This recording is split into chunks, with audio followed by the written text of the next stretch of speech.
I recognize a gentlelady from Pennsylvania, Ms. Houlahan, for 5 minutes. Thank you, Mr. Chair.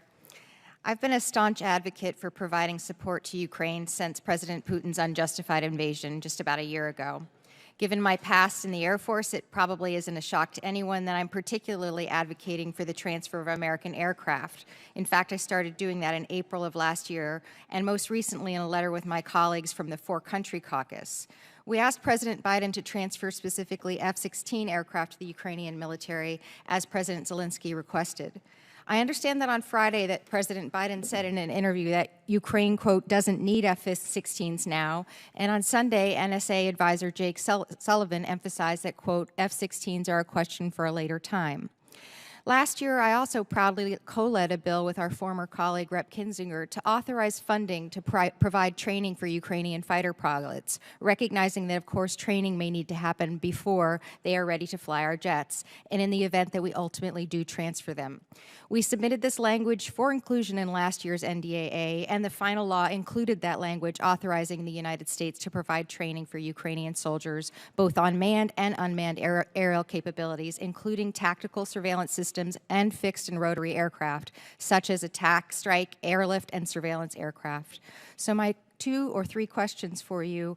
Undersecretary Call, in your written testimony, you noted that you have expanded U.S.-led training of Ukrainian air forces on combined arms and joint maneuver operations. Could you speak to whether or not this training included aircraft such as authorized by the fiscal year 23 NDAA? That's my first question. My second question also for you is, what exactly would a later time be, as quoted by President Biden?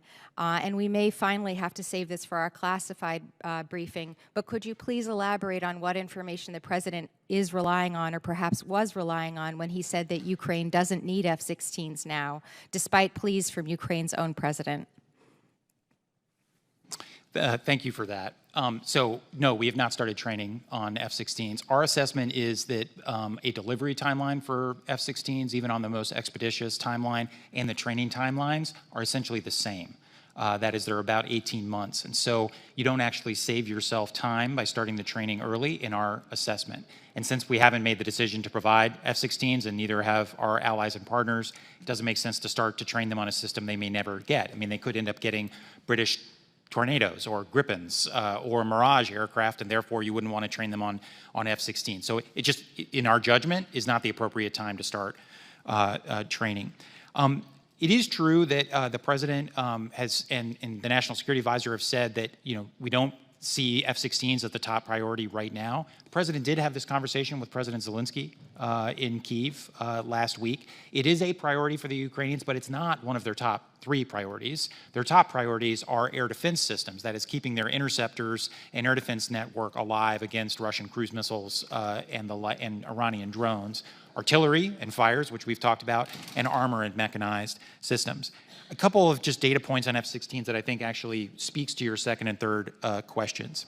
We've looked at this very carefully about what it would take to get Ukraine F-16s.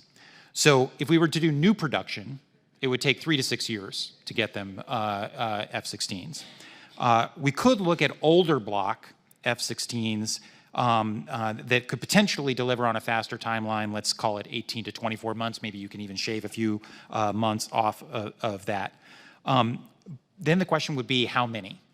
The Ukrainians have at times asked us for as many as 128 fourth-generation aircraft, a mix of F-15s, F-18s, and F-16s. Our Air Force estimates that over the long term, Ukraine would probably need 50 to 80 F-16s to replace their existing Air Force. If you did that with new F-16s, so say Block 70, 72s, that would cost $10 or $11 billion. If you did it with older Block 30 or 32 aircraft, and let's imagine you only did half, 36 of those, it would still cost $2 to $3 billion. And just as a reminder, that would consume a huge portion of the remaining security assistance that we have for this fiscal year. So these are the trade-offs that we are making in real time. Would it make sense to spend $3 billion on a capability that will arrive a year and a half from now, when that $3 billion is needed for Patriot interceptors, or more Bradley fighting vehicles, or more 155 millimeter ammunition, or more Gimlers, et cetera, et cetera. And so that's the trade-offs we're making at the moment. I'm nearly out of time. I appreciate that. I guess my only concern is when we started talking about this 10 months ago, 10 months has gone by, and so I just don't know when the clock should start. And when we see that this, Gentlelady's time's expired. Chair I now appreciate it. recognizes I yield back. gentleman